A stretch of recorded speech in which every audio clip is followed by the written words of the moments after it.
Classical neurology is what we all do.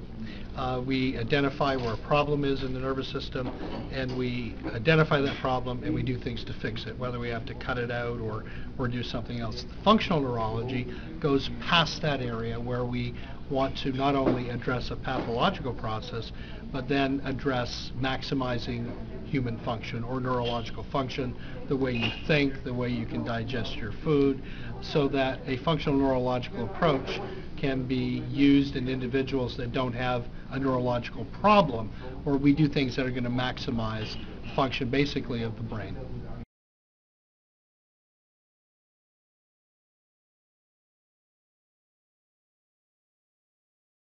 Well, neurodegenerative diseases are real. By the time you're in your 60s, 80% of us are going to have some sort of it. We have got a lot of research that is specific for protectivity to neurodegenerative diseases, or what we call neuroprotectivity.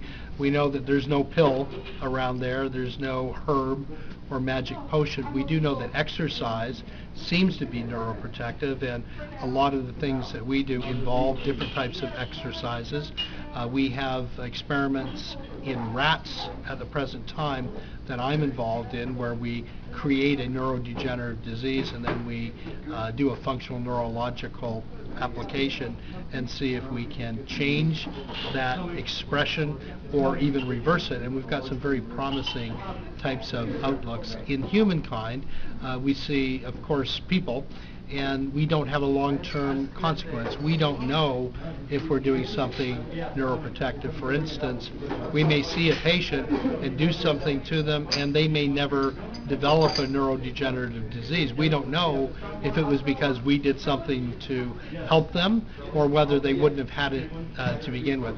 We think, however, that what we do has a probability of being neuroprotective, and we think that our long-term studies, and these are studies, again, 40, 50-year studies, that will be published long after most of us are gone.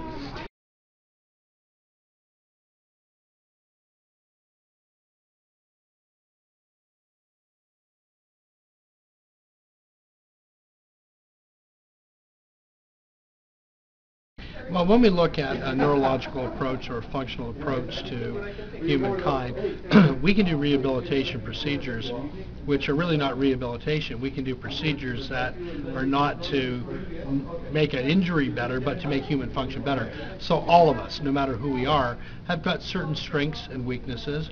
We identify what they are. We do things to increase the strengths and decrease the weaknesses. So we use a variety of activities, whether they be procedures that the doctor would do or things that the patient can do. We don't invoke a whole load of time for them, so that it's reasonable that a patient, a person, can do something 3 or 4 minutes every hour that have a consequence to their health and their general neurological function. Well, our brain is a consequence of our environment, so we have certain things that we recommend people to do. Get enough sleep, for instance, try not to be in stressful situations, eat proper foods, get daily exercise. But when all these things come down, there are some things that people just can't do for themselves, some reflexes that may be impaired, and they may need to have some subtle procedures that is done with their doctor. In general, we can give people some good education. Wash your hands frequently, things like this that are just common sense, as well as things that are very specific for the patient. Each individual has got a different brain. We all like different things, and our treatments are different. So it's very important for us to have a physical examination of an individual and then to prescribe something specific for that individual that maybe somebody else will never do.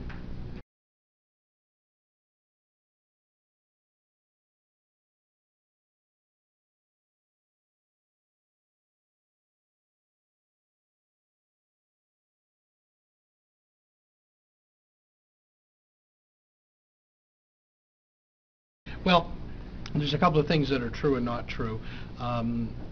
We've been having attention for decades, major attention, but I don't usually give press interviews for things just because of time. We've done some PBS, public broadcasting system, documentaries, 10, 15 years ago. We've had requests over the last 30 years to do a lot. The reason that we're having more press globally throughout the world is that we've now established a major functional neurology center at a major university at the United States. So as a consequence of that, we are giving more interviews to the press, whereas before we didn't give them at all.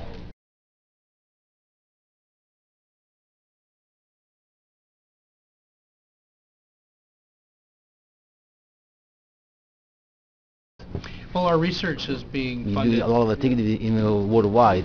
Yeah, our research is being funded a lot personally from myself, of course, from our institute, but we also have governmental grants and we have societal grants and we have donations from people that are applicable to our research. Our research institute is officially categorized with the government so that it's a tax deduction to donate to us. We have a lot of money that is sent in from Hollywood and music awards and from other individuals, not only in the United States, but in Europe, in the Middle East, and other sides of the ponds. Of course, we need more. We always need more. The more funds we have, the more research we can do.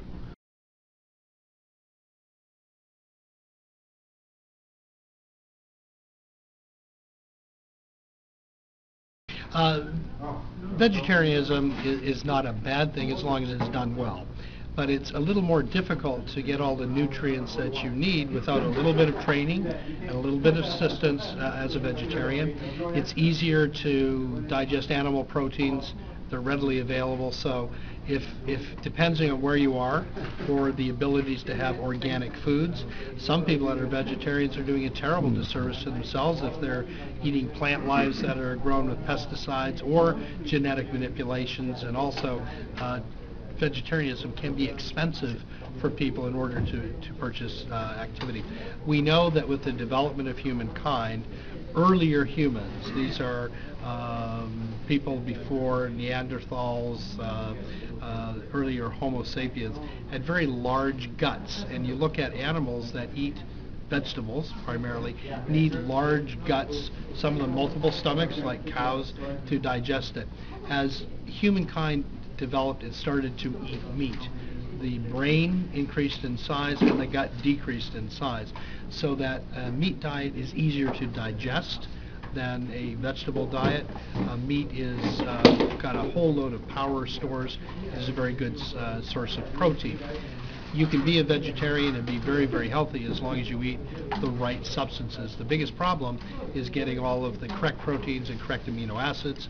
And for people that are interested in that type of lifestyle, I really think they need counseling and direction from somebody who understands it. I don't think it's so easy for the average person. Okay.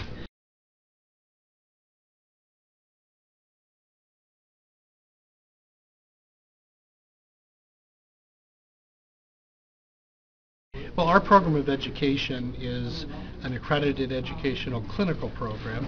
So we talk about things that are in the books, or the science of it, but it's more important for us to take that book information and apply it to real patients that are in need. So at our conferences, we have live patients so that the doctors can participate in their care, and the patients that are seen really come from around the globe. They have serious complaints. Largely, they've been everywhere else, and then we get them. And we're very, very successful in changing their lives. But more so, the participants, the doctors that are participating, learn things so that they can help other people just a little bit better and really serve humankind at a great rate. So it's worthwhile for us, and the patients don't mind being examined in front of hundreds of doctors. It's going to help other people. That's it. Thank you. Yes? Okay. Thank you very much.